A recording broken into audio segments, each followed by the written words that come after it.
Give it 5 seconds. Oh, we are live. Hello, hello, hello, everybody. In 3 seconds, I expect you all to be here. No, I'm joking. People will turn up slowly. And so, as I said to you, Sean, the first kind of minute and a half, I just ramble. I just talk absolute rubbish for a minute and a half. And normally it's kind of the same thing. I don't actually change what I say, really. It's just, I tell I'm going to ramble. I ramble. And then, just see what happens from there. Sounds good. Yeah, no, it's decent. Yeah. People don't even enjoy this bit. I think this is the bit they turn off for most, actually, if I'm honest with you. They switch off afterwards. They see this guy talking. I just don't like uncomfortable silences, if I'm honest with you. I couldn't just sit here whilst people just watch us not talking. It would be really weird. Okay, yeah. It's funny because I love silence. So I'm very comfortable with a bit of silence. Oh, are you? Yeah, I'm not sure how that comes across on a podcast, though. I may not be the best guest you've ever had. Yeah.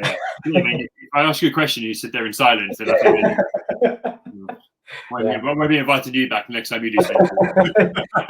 You didn't say anything. I asked him one of the best questions I've asked any of my guests. He just sat there and in a really zen mind frame. Actually, what he did at one point is he crossed his legs and then put his hands up like this. All right, so we are a minute and a half. Let's get going. Hello, everybody. I hope we've got a mass following watching us today. If you are here already, please comment in. You should be able to see that, Sean. If you look to your right-hand side, there should be a comment section. You might be on private or and comments. So if you go onto the comment section, you'll see comments coming in. If you are here, please say hello. If you have questions throughout, please pop them in the comment section and I'll get them answered. Even if they're awkward. The more awkward, the better, I always say. Just for Sean.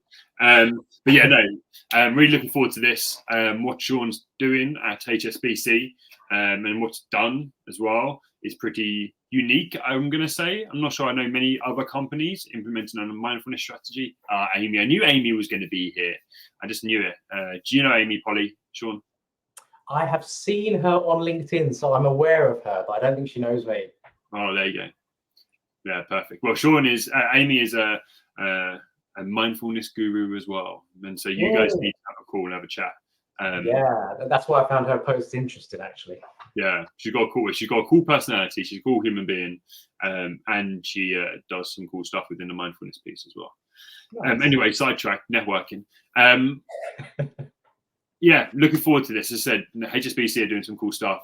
I've not heard of any other companies doing what you're doing, but it doesn't mean they're not. But be interested to explore what you've done, how you set it up, and the advice you can give to others. So, before I do any of that, hi, Sean. It's lovely to have you here. Likewise, happy to be here. I'm always a bit nervous when we're live streaming because the risk of saying something stupid is greatly increased. But hopefully, we'll get to the end without any issues. Dude, you're at the right place. I say, you haven't watched many of these. You're fine. Yeah. So no. Yeah, as I said, pleasure that you could make it and give me some time to chat. So before we get into this, I'm quickly going to introduce myself. I'm the director of Employees Health. Employees Health is a workplace wellbeing company which is designed to help a wellbeing strategy with its education, its activities, its support around the creation or even the cool bits you might do for your employees. We have a large list of services, varying from health checks all the way through to mindfulness sessions, along with mental health first aid, sleep education, massage at work, those kind of things. And the second part of the business is me, right? It's this, I'm a high performance executive wellbeing coach, helping senior leaders and managers be their best selves, as well as improving teams to optimize their performance and how they work and their environment culture in that team. So yeah, that's what I do. If you want to have a chat, please let me know. That's the boring bit, Sean, out of the way. I won't do any more plugs. Fascinating. Yeah. Fascinating. Really enjoyed that. Thanks, mate. I don't know. I can't tell that's sarcasm. At least you're not sitting there in silence. But yeah, Sean, now it's your turn. And I see how fascinating your introduction is. No, what have I done? All right, let's see. So hi everyone. I head up the mindfulness team at HSBC, which is why Rich has kindly invited me on here. In terms of how I got here, I started my career in the corporate environment, climbing the corporate ladder, chasing those pay rises, chasing those promotions, just like a lot of people do. Because as I grew up, as I went through the education system, that was all kind of put into me as, this is your life journey, this is what you do. So follow that path. But as I progressed and as I started managing bigger and bigger teams, I started to see that I started to realize how important it is to think about humans in the workplace rather than just the tasks and the projects that you do. Because I saw lots of people who are very talented, very capable, but unable to work to the best of their ability. And I started to wonder why.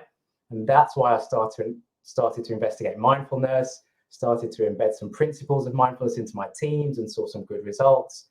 That then led me here into this role where I now head up the mindfulness team at HSBC. Nice. Oh yeah. I think my end's winning, but no competition. Yeah, so you're well practiced. Yeah, I'm well versed. I've done this a lot. Do you know what? It always changes though. Don't worry. I want to dive into your story a little bit deeper because I know there's more of a reason to why you got into mindfulness and why you got into the role you're doing. So can you share that if you don't mind? Yeah. So I was always interested in how to improve my performance in the workplace, how to run better meetings, how to be a better manager, how to help other people to perform better. And I experimented with lots of different ways of doing this. And some things worked, others didn't. Nothing really jumped out at me. And then I started to look at what was causing people to underperform. And I realized that in many cases, the issue was that they were working in a state of stress pretty much constantly. So rather than the stress levels kind of being up and down, they were just in a moderate level of stress all the time. And as I started to look into it, I started to learn about how that can have an impact on your ability to think clearly, to make decisions, to problem solve. And I started to make the link between that and the performance issues that I was seeing. So at the time I was managing a digital team. I trained as a web designer. I was looking after the HSBC websites. But I started to teach people about how to recognize when they're stressed or when they're not in the right frame of mind to publish content live across all of our websites. And by implementing some of these principles, we actually saw the error rates go down. So we were measuring the number of errors that were going live, basically. And we saw that come down by a lot, by about 50% at the point when I measured it. And that was all around helping people to recognize when they weren't thinking clearly, when they hadn't tested something enough, when they had done something in a rush, and then giving them the freedom and autonomy to make a decision about what they do next, rather than them feeling like, I've just got to go. I've got to show that I'm faster and better than everybody else. Just changing that culture and changing that understanding of how things should work. So I was known as the mindfulness guy at HSBC, probably not always in a good way, but that was known. And then at the same time, there was a mindfulness community which had grown organically over the past 10 years. And it started with just one person in a room running mindfulness sessions. It grew across the UK. And then at that point, they received some senior sponsor support. They got some budget, and they were given the remit to go global because HSBC is across about almost 70 different global locations, over 200,000 employees. So they were asked to take it global. And that's when I was invited to come and head up the team. They created a permanent team. So we now have, it's not like we call them ERG, like an employee resource group. We're a permanent team. And we are there to help embed mindful ways of working across the entire organization. Nice. So many questions. And I have my list sitting next to me, but I wrote down principles. And if I ask this question, don't ruin the rest of the questions I have asked. Okay. I'll try. Okay. So you don't know what these questions are, but you do know what they are. But No principles. You said, look at these key principles. What does that mean? Yeah. So mindfulness is obviously rooted in Buddhist traditions. It's thousands and thousands of years old. There's no way that you can pick up mindfulness in your 20s or 30s and claim to have mastered it within a couple of years, because there's actually so much to it. So I often talk about principles of mindfulness, and being able to use the parts that are relevant in the working environment that can help us to be better. So I try not to sort of say that, you know, we are doing mindfulness. We have teams who are doing mindfulness, because sometimes it's not. It's almost cherry picking the parts of it that can help us to achieve the things that we want to. So, for example, helping people to recognize when they are anxious or stressed, or if they're having some sort of a challenge, if they're having some mental health issues, helping people to develop that awareness so that they can recognize it when it's happened. Helping people to notice when they are being distracted. So now we've got so much technology, so many ways for people to contact us. Helping people to notice when those distractions are coming in, which are then preventing them from working on an important project. So I've kind of talked about it in that way. That was a really good way to get people involved. Also talking about how to run a meeting mindfully, how to manage your inbox mindfully. So really closely relating principles of mindfulness to the things that we do at work. For me, that's a great foot in the door. It gets people involved. And then if they want to go deeper and learn more, then we can take them on that journey. Does that make sense? Yeah, I think so. And I feel sure you'll explain those kind of principles in a bit more detail in the next question, I guess, because I presume there's lots of principles. So understanding those principles and what they mean, it's going to be important in regards to understanding, okay, how you're then comparing that to the workplace and how people can manage it as well, right? Yeah. So when people ask me what is mindfulness, there's many different definitions of mindfulness, but I always say, I try and keep it simple. I would say it's about having awareness of what's going on so that you can make decisions about how you live your life. That's a common description that I'll use. So awareness is something that we talk about a lot, and coming out of that state of autopilot, which isn't easy to do because we often are in a state of autopilot where we're not really aware of what's going on around us. So we talk about it as a way to train our brain so that we can develop that sense of awareness. That then allows us, if we want to make decisions about what we do, how we behave, how we perceive things. Mm-hmm. By helping people to do that, it's helped them to see things more clearly, see things differently from a different perspective at work, and also empower them. So once they have that awareness of how they're being impacted in the workplace, it can empower them to make decisions, to go and talk to somebody, to raise an issue, to go and speak to senior leadership. So I always talk about it not being something that's passive, where you're sitting back and you're closing your eyes and you're doing nothing. It's empowering because it can bring answers to the surface, which then can lead you on to doing things that help you to solve the issues that you're facing. Yeah, I love that.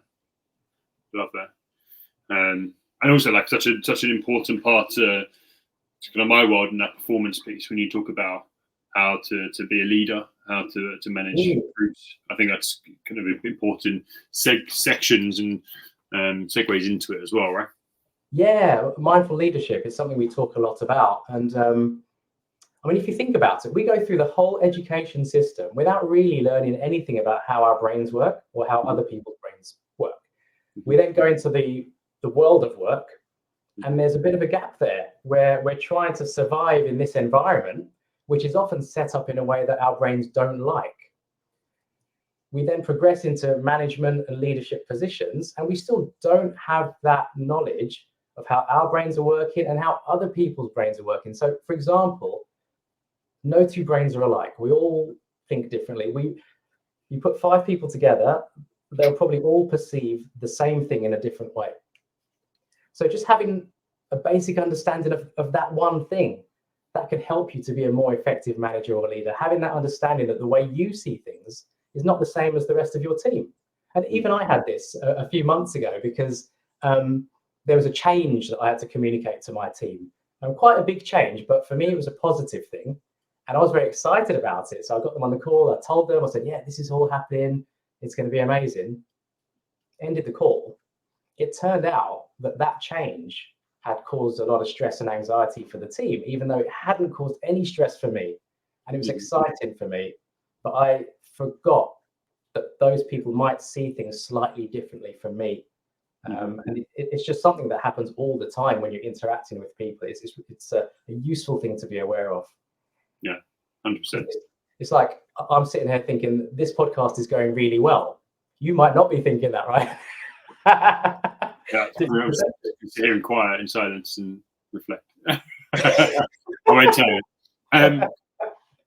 No, I completely understand. I think it's such an important aspect of it, and this is why it intrigues me, the mindfulness ways. And I guess it's probably I've explored it, but the way you're talking about it is probably something I do quite a lot. And the way I've potentially heard about it before, it's a bit more of a practice rather than just an actual self-awareness practice, and the thoughts around the actions you take, and taking time to think more than it is just to act. Yeah, and that element of practice is very important. But what we've had to do is try to position it in a way where people are willing to take part. So we give them the little bits that they need just to spark their curiosity. Maybe they'll do something and they'll see a small improvement and they'll think, oh, mindfulness, there might be something to this. Maybe I should start thinking about my brain. And then we can start getting them more involved. So we then teach them about different types of practices. We teach them about basic neuroscience, the amygdala versus the prefrontal cortex, and the different parts of the brain. And then we take people on that journey where we teach them how to embed their own practice. And we always say, we use a lot of gym analogies. I know you're a personal trainer, so you'll understand this. We always say that if you go to the gym one time and you do 1,000 squats, you're likely to hurt yourself. You probably could, Rich, you probably could. But for most people, you're likely to get hurt, and it's not going to give you any long-term benefit. It's the same if a senior leader comes to me and says, Sean, can you come and run a mindfulness session for my team because they're really stressed out and I want to sort it out. You come run a half-hour mindfulness session. So we talk about the importance of practice, repetition, dedication. So it's more like, so if you're going to the gym, it's similar to that. I often talk about it in terms of being similar to learning a language or learning how to play a musical instrument.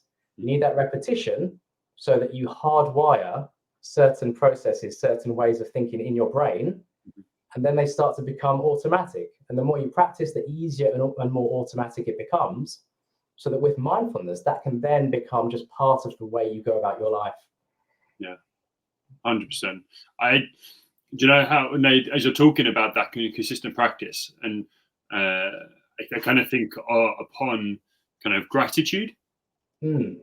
And that, for me, that's one of the biggest ways I probably practice that consistent behavior of changing mindsets.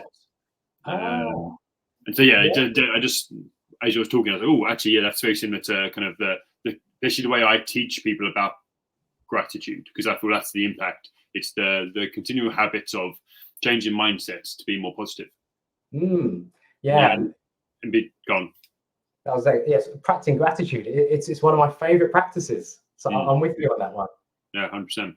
Yeah, because as you'll know, as humans, we have a natural negativity bias. So it's far easier for us to focus on the negatives than the positives. And there's evolutionary reasons for this, because for our ancient ancestors, those who were more of a negative mindset were more likely to stay out of trouble, stay out of danger, and more likely to survive. So that trait has been handed down to us. But the world around us has changed so quickly, but we still have those primitive instincts, don't we? Which are not as beneficial now in today's world of work. No. Do you know what? I was at this event last week, and the guy there was talking about a similar kind of thing about negativity and the outlook we have. And do you know what I'm saying? People, the British, the English, or the British people have a way more negative outlook than everybody else. And I was like, kind of makes sense. Yeah, the weather's not great, so it makes sense. But it leads back into that, right? So I think it's even more important that we begin to try and find those positives. Yeah, definitely. I mean, I had a classic example a few months ago. I was delivering a session called "Multitasking is a Myth." And I went on the stage, I was all ready. I said, I'm Sean, I'm the head of mindfulness. And today I'm going to talk to you about why mindfulness is a myth.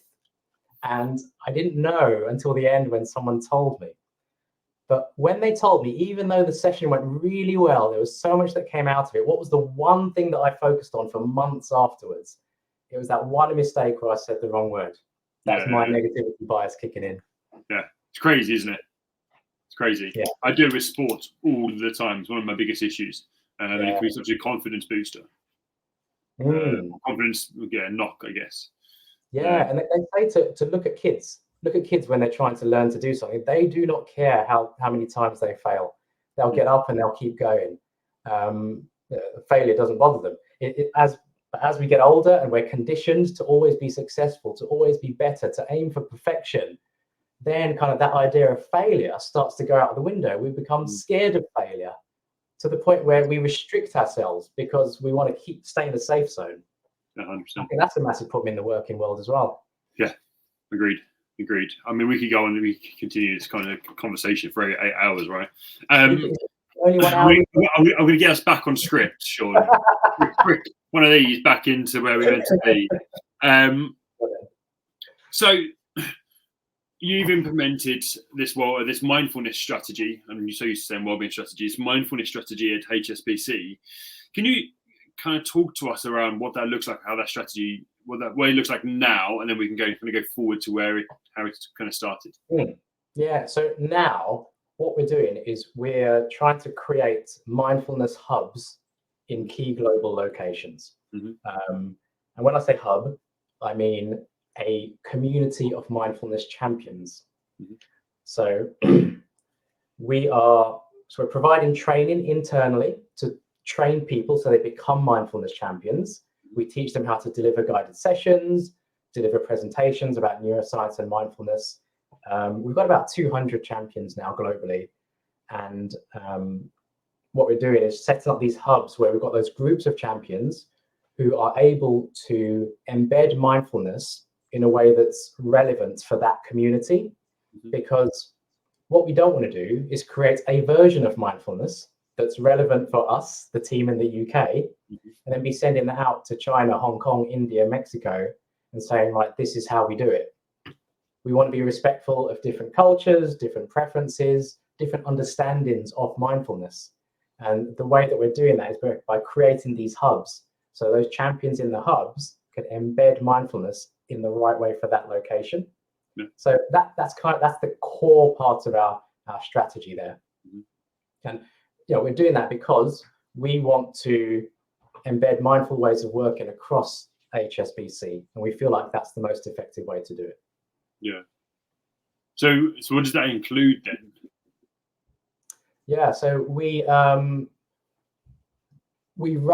a what we call the Mindfulness Foundations course, which is a basic course that any employee can go on. We're putting about over 1,000 employees through that every year.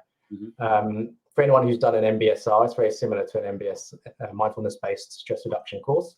That gives people a grounding in mindfulness, a basic understanding. Now, for anyone who does that foundations course, we offer them the chance to be a champion. We then give them specific training so they can deepen their knowledge of mindfulness, but also we train them in terms of how to present. So your body language, your tone and pitch of your voice, so you can go and present effectively. And there's different levels of champion that you can go up. and at each level you can do more and more. And at the top level of champion, you can actually deliver the foundations course. So that's where we see it as kind of being a self-sustaining strategy. So we don't always have to go to an external provider for everything. But as we grow our champion community, they're able to provide some of this training internally. So you can imagine being able to report back some cost benefits to senior leadership. That always gets a lot of attention. So yeah, that's how we're trying to do it. Does that all make sense? Yeah, 100%. And so also, okay, let me think about the next question and try to dive into this a bit more. You've got what? So how many thousands of people have you got going through this course? Or which have completed it? Do you know the number on that? So completed it. It's over 3,000 now. Okay, wicked. And you said you got 200 mindfulness champions. Yeah, champions who are dialed in today listening. Yeah, lovely. Nice to see you all. And then, so let's look at what's involved in those workshops, because I know I'm just trying to dive into what your day to day is. I know you teach you teach, and you also get people to teach that mindfulness, the base foundation one. I can't remember what you called it now, but then obviously I know you deliver the mindfulness champion course. And so what else do you do during your day to day, and what does that strategy look around like at that? I get asked that a lot. Okay. See where your salary is being spent. Pretty much every week, my wife and my parents, they all ask me, what do you actually do all day? So yes, we're developing courses for all of our employees to go on, where we're creating that champion pathway. But one of the biggest things that I'm doing at the moment is creating specific mindfulness programs for key demographics at HSBC. So, for example, last year, I created a program for our call centers, because our call centers are one of the most stressed populations in the bank because of the types of calls that they have to deal with on a daily basis. So I created a program for them, and they needed their own program because they're time poor. They can't disappear for an hour to attend a mindfulness presentation. So I had to create something that fits into their schedule, that addresses their key challenges, and that is able to support them in the long term so that they can perform to the best of their ability. So I spent a lot of time working with the call centers last year to do that. We're also doing the same thing for different demographics at HSBC. The legal teams, because it's a very high stress environment there. I've also worked with the neurodiverse community to help with the specific challenges that they face. And that's where I see us evolving now. Whereas when we started, it was kind of a one size fits all. So this is mindfulness, this is how we do it. We send it out to everyone. But now we're spending a lot of time working out, okay, who are the different groups of people that we have, who are our sort of customers, but internal customers, and how do we best serve them? How do we best give them the benefits that they're looking for? So I spend a lot of time doing that, speaking to different demographics, creating programs for them.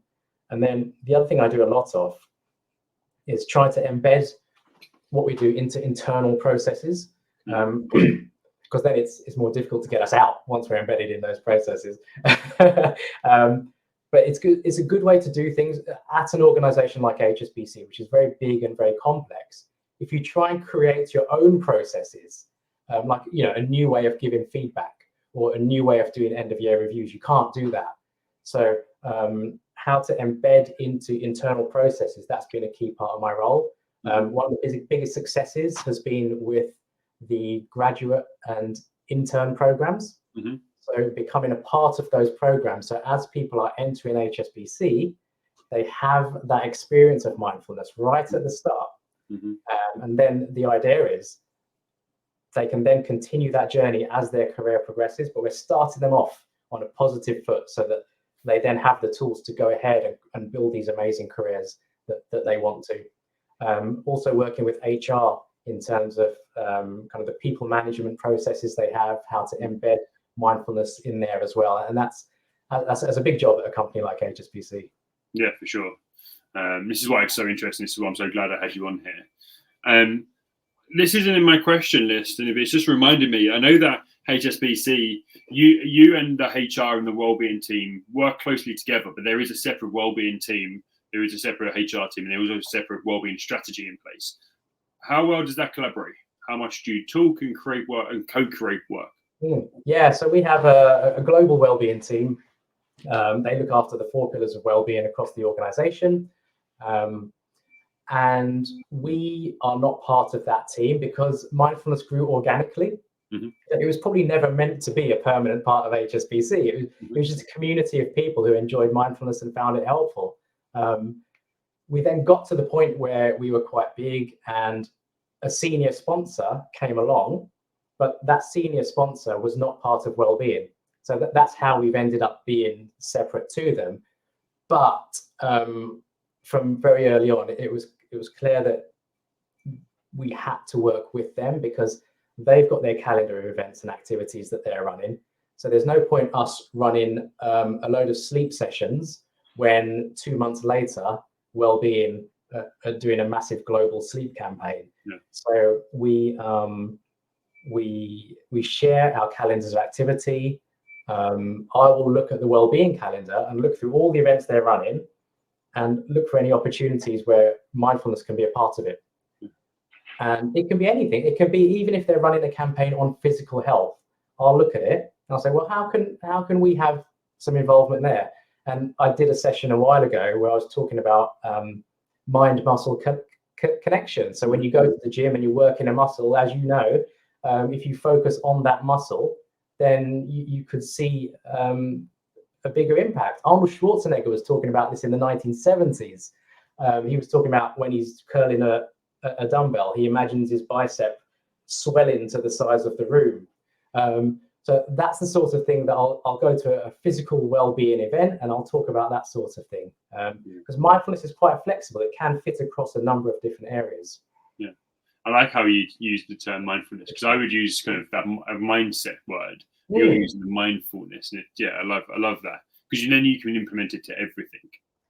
Yeah, pretty much, because we've always got our brains. Our brains are involved in everything that we do. So if we're thinking about our brains and how they are, whether they're tired, whether they're dehydrated, or whether they're performing to the best of their ability, that can then have an impact on everything we're doing. Even if we're going for a walk down the road, we can see that walk in many different ways. It can be a nice, pleasant walk, or it can be very unpleasant, depending on what we're thinking about, where our attention is going, and what our mindset is.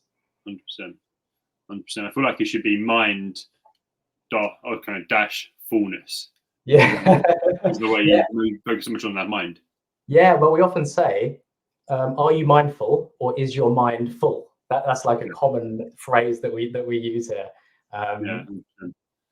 Just people thinking. So that's kind of a picture of a little bit of kind of where you're at now, all the kind of cool stuff you're doing. You've also got a lot of bits in the pipeline in regards to creating stuff, which we can explore in a bit. But I want to look at the start. So obviously it's something you were interested in and you started doing and you began championing it. But how did you get, what was the kind of the first few things you did? So if you're a listener here listening, they're like, okay, actually, I like the idea of this. What's the starting point? I think the best thing that we did was that without any budget, without any encouragement or support, people just started running sessions. So it all started with this one person. And she just thought, well, it's something that helps me. So I'll run a few sessions because I'm benefiting from it. So I would say to people, you don't have to wait until you've got budget. You don't have to battle with your senior stakeholders, battle with HR or whoever it is to get started. Because when we started, we had nothing and we had to prove that there was demand. Once we showed that there was demand, then other things started coming along. So yeah, I think to get started, it's just going out and doing it and finding those people who are passionate about it and getting them involved. And then obviously having senior advocates is a massive help. So if there are senior advocates who are interested in the topic, then reaching out to them and getting their support, that can open up a lot of doors. And for many employees, they won't get involved unless a senior advocate has given it the green light. Yeah. So getting them involved from the start is really beneficial. Vital. One of our connections has added here, and I actually can't see the name because for some reason my LinkedIn's been and my streamer's been playing up. He's added, if you let me know your name, or you can tell me this, Sean, if you can see this. Eckhart Tolle doesn't like the term mindfulness as it implies the mind is full. He uses presence instead. I love that. Yeah, and I'm seeing many cases where the term mindfulness isn't necessarily used. Some places are calling it, well, they're talking about neurotraining and things like that because they're focusing more on kind of the way that you train the brain. So yeah, and for me, I always say that I don't want to give people instructions about how to do mindfulness. It's for each individual to think, okay, this is how my brain works. This is how I want to think, I want to behave. These are my values. So this is how I'm going to do it, whether you call it mindfulness or not. Yeah, I love that. Yeah, it's a term which you can kind of create your own from once you've understood it. You if you understand it however you do, you can interpret it however you do. The key thing is you're being aware and listening. Probably. So, picking the right question again. I like to do this a lot. What's been the impact? You must have some numbers behind this. You've been doing this for a while now. You're creating some really good bits within the workplace. What's the impact here at HSBC? Yeah, and this is always one of the key challenges. So for anyone who is getting started, I would say at the start, really useful to think at that point about what you're going to measure and how you're going to measure it. Because if you can evidence that, then it just makes it so much easier for you to grow and expand. So for us, we measure things in different ways depending on the type of experience it is. So for our Mindfulness Foundations course that we put people through, there's a pre and post survey. So they'll answer it before they do the course and after, and then we put it all into a data science team, and then it gives us various metrics. And from that, one of the most common stats that we shout about is that we see a 30% uplift in stress resilience as a result of doing that course. There are other metrics that are measured as well, overall mental health, self-care, various other things which I can't think of at the moment, but that's the one that kind of stands out. So imagine going to a senior leadership team and saying, look, we've run this course, 30% improvement in stress resilience, and our company-wide survey has just told us that stress is an issue. That's an amazing picture to paint right there. So the pre and post survey works really well. But also we run a lot of shorter sessions, maybe an hour session, a half-hour session. We get people to rate the sessions. We send out emails asking for feedback. So we collect qualitative feedback, and then we can again put that into a report and show it to senior stakeholders. We also report back on the demand, because one thing that we'd like to report on is the actual impact that it has to somebody's work and the standard of their work. That's the bit we can't really do because there's so many other variables. So we can't say that they did this mindfulness and as a result they've sold 20% more loans to customers. So we've had to change kind of the way that stakeholders see the metrics. So we talk a lot about demand, and we can see, for example, that at the moment we're running about 150 mindfulness sessions every month. And that's double what we were doing last year. So the demand for the sessions we're running from employees has doubled. So we can go to the boardroom and say, double the demand, 30% uplift in stress resilience. Here are some comments from people to say how mindfulness has helped them to be better at work. So we kind of package all of that up and we try to paint a picture for stakeholders. Yeah, Have you got? I mean, this is just me thinking out loud as the wellbeing person. I don't know what to call myself anymore, really. But in regards to, like, you've done the mindfulness practice stuff within, like, the sales team or the call centers. Did you see an impact on kind of the return there? So people time off sick, or their performance there? Any indicators? Yeah. So what I did with there was, before I designed the program, I got their feedback on what their key challenges were. So it was things like, I'm exhausted after back-to-back calls. I find it difficult to relax with my family in the evening, various things like that. So those types of questions formed the pre-survey.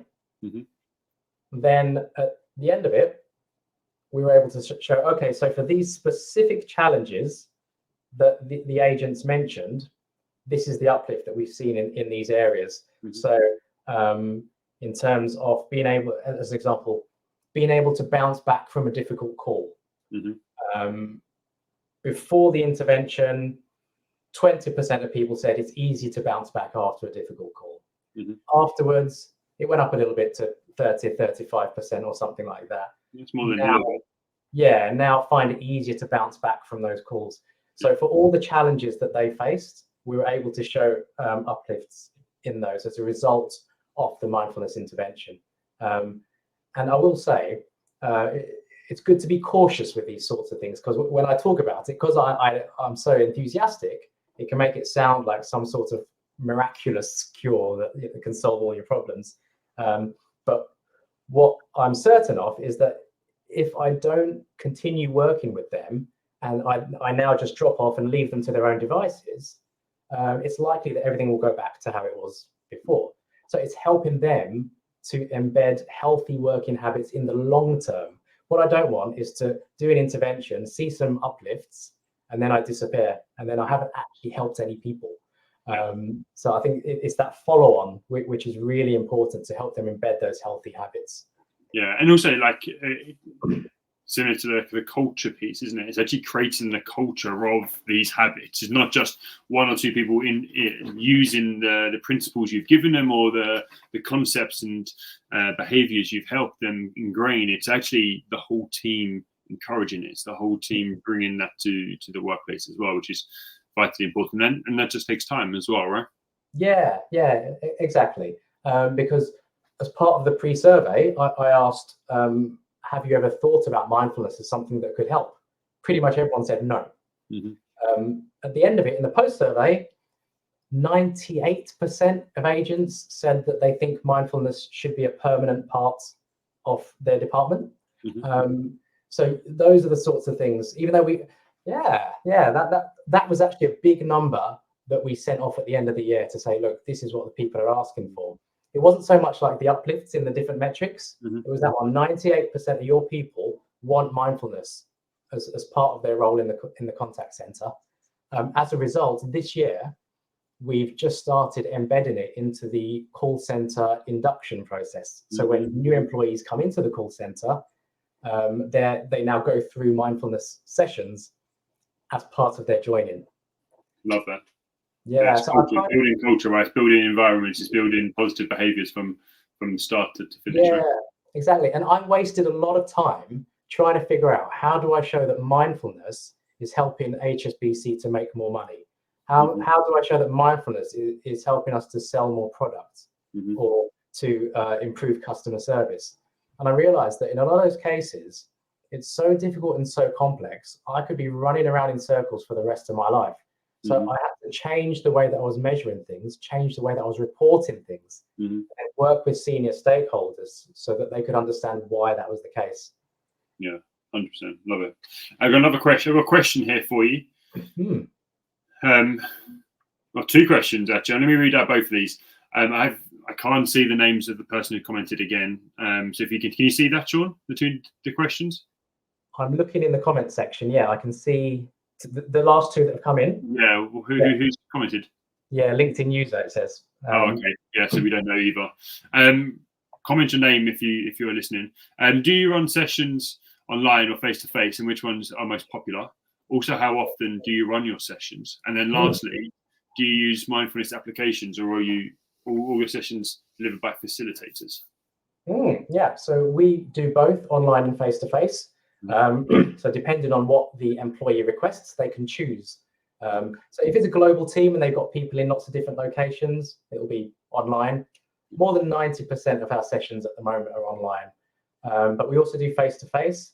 And as the mindfulness instructor, I always find those far more effective because you have that personal connection. You can read the body language in the room. You can have those little conversations off to the side. You can support people afterwards. So I really enjoy doing the face-to-face sessions, but we don't get as many requests for them. And also, interestingly, we don't have, not all champions are willing to do the face-to-face sessions because it's kind of like a bit more pressure because you're there in the room. So we're looking at how we can support champions and give them that confidence and that ability to go into a room, get on a stage and run these sessions. So yeah, that's an interesting one. And in terms of how often, we run multiple sessions every day in multiple languages. So on any particular day, there are 5 or 6 mindfulness sessions. And we've got our dev team to build this little system where employees can go onto there and then they can see a calendar of all the sessions that are running, and then they can register for one that works for them. So yeah, 5 or 6 a day we're doing. Do you use mindfulness applications? So all of our sessions are delivered by facilitators. We do have, we use Headspace at HSBC, but in terms of the mindfulness program, we have our champions going out and delivering sessions because for us, that's the most effective way to get employees on board. Apps are great as a supporting tool, and they can help people, when we're not around, when they're at home, at weekends. But without that initial kind of base level of knowledge and appreciation of what mindfulness is about, it can be difficult for them to just pick up an app and start using it effectively. So we want to give them the right level of support rather than just dropping an app on them. Yeah, and the fact is, now you've got that. You're a facilitator teaching it and also providing some more information. The fact that you've got Headspace as part of your offering, people can then go off and use it by themselves as well, knowing now what they've been educated, but also have those facilitated run sessions as well. Exactly. So we're trying to, for some people, Headspace isn't the right thing for them. So we're trying to show people, okay, depending on what you want, how you want to do mindfulness, we've got Headspace here. You can use it. We love it. But if you want to just sit in silence on your own, then this is how you do it. Yeah. So we give people kind of that base level of knowledge so that they can then kind of decide for themselves how they want to do things. Lovely. Great question, Joanna. Thank you for asking. Mark's asked another one. Mark is, and this is background, this all going to make sense. Mark is a music expert and delivering music for mindfulness in theory to companies as part of like meditation and kind of mindfulness actions. And says, do you use any music related content in your mindfulness program? No, we don't. I'm aware of Mark. I've seen some of your posts, Mark. Always very, very insightful and enjoyable. We don't at the moment. We try to make our sessions as accessible as possible. So anything like music, we want to spend a lot of time thinking about it, working out, could that be distracting for some people? Could it be that other people just want to hear a voice? So anything like that, it would have to go through a lot of kind of checks, a lot of research before we would embed that into any of our programs. I know some of our champions have had sort of background music, like calm sounds as they've been speaking, but it's not something that we teach as part of the program. But that's not to say that it's not highly effective. It's just that it's not something we've started doing currently at HSBC. Yeah, nice. And as I gave Mark his introduction, I know it's not all he does. I know he teaches music and gets people to do group like orchestra staff and band staff in teams. So it's quite a cool thing. So go check Mark out if you can. Back on track. I've got leadership challenges, and buy-in is a difficult one, right? it can be a super barrier to this. So how are you overcoming and getting the buy-in of leadership? So the main change that I've made is to be less modest and to shout a lot louder. And I think that was where we struggled previously. So anytime we have any kind of success, we break into a new demographic. We have a senior person say that they love the session. We're grabbing that and we're reporting it back to senior leadership, even though sometimes it really makes me cringe, because sometimes, you know what it's like, it's a bit uncomfortable, send an email saying how well you've done. Yeah. But you've got to sell yourself. And that's how I've done it. So it's communicating with senior leadership more. But the second and really important part of that has been simplifying the message as much as possible. Because if you send them a 4 or 5 page deck full of content, they're not going to remember any of it, because there's so many other things. Yeah. But if you send them 2 or 3 stats, really key, impactful stats, that's the sort of thing that they'll remember. And that's what I'm seeing is having the biggest impact. So one stat that I shared at the end of last year, it wasn't strictly mindfulness, but what we've been doing in our team is we've been trying to simplify all of our processes and procedures. So we're trying to create an environment of mindful working. And because I knew that I wanted to report that back to senior leadership, I got the team to measure how much time they were spending simplifying our processes, and then how much time that was going to save in the long term. So at the end of last year, I went back and said, look, as a result of implementing mindfulness-based simplification, my team have invested 30 hours into this, and we're now going to save 400 hours of effort every year from now on. And an impactful number like that speaks volumes. If I sent them a massive deck with more numbers, it wouldn't have had any traction. So yeah, it's shouting loudly, but picking those things that you shout about. Yeah, better to do more regularly with less than it is to do one big one with more. How important do you find, like, I'm going to use the word fans? How many senior leaders have you got in HSBC who are mindfulness champions or who have a big advocacy of what you're doing? So we ran a senior leadership program, and we had 15 to 20 of the most senior leaders come along to that. And then as part of our hub strategy to create hubs in these locations, each hub will have a senior sponsor. So that's the way that we're trying to do it. So we're speaking to these people and we're saying, will you sign up to being a senior sponsor of the Hong Kong hub, senior sponsor of the Mexico hub? They sign up to it, and then they help the champions in that area to do whatever they need to do. So that way they're involved and they feel like they're contributing. We're able to use them for their knowledge and their expertise. They open doors for us, and then they have that general awareness of what we're doing. So I think the hub strategy is key, and bringing in a senior sponsor into each hub. Yeah, I love it. Yeah, that's a great way of getting the engagement. Okay, last question, Sean. What's your top 3 tips for somebody who is trying to implement mindfulness more into the workplace? I would say the first thing would be to make sure you're doing it for the right reasons. Because I've seen many times where mindfulness is almost like a tick box exercise. You've heard all about this before, but thinking about it from a long-term perspective, not just about running the odd session and expecting it to reduce stress levels. So getting involved for the right reasons initially, I would say. I would say starting, like I said before, just start. You don't need anything to start growing a community. Figure out how you grow communities in your organization and just start doing it. And if you are genuinely passionate about mindfulness, it will be easy because it will be something that you enjoy. That's number 2. You can tell I haven't prepped for this. Yeah, no. I'm going on with the third one. This is always throwing on somebody, don't worry.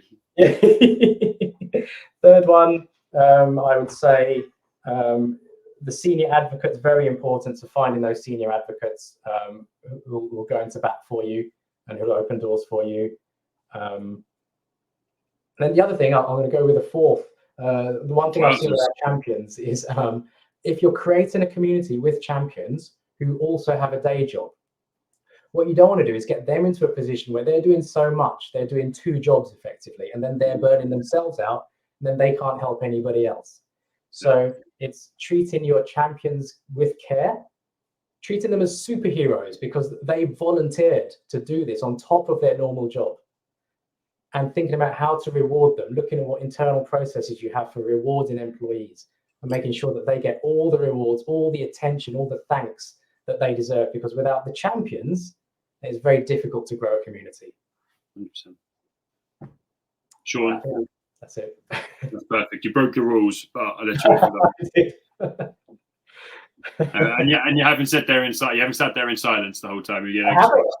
I've never thought this much in my life. Mate, I appreciate you, and I appreciate your time so much. I think there's lots of value shared there. I hope the guys listening, both from the comments, I think people have taken some really nice pieces of advice from that.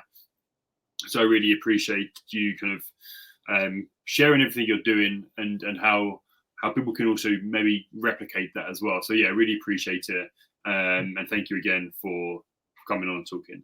The next Wellbeing chat is next Tuesday, in so 6 days' time, with the incredible Gareth Irving, who coached the South African hockey team, men's hockey team, to the Tokyo Olympics, to a world championship, and to something else. So I, as a hockey player and coach and fan, I am so excited to hear his views on kind of what makes elite sportsmen, how that links to performance, and how that we can link that back into the workplace, and how we can create highest performing teams and individuals in the workplace using elite sports as our main example. So please, come along to that if you're interested in performance and at work.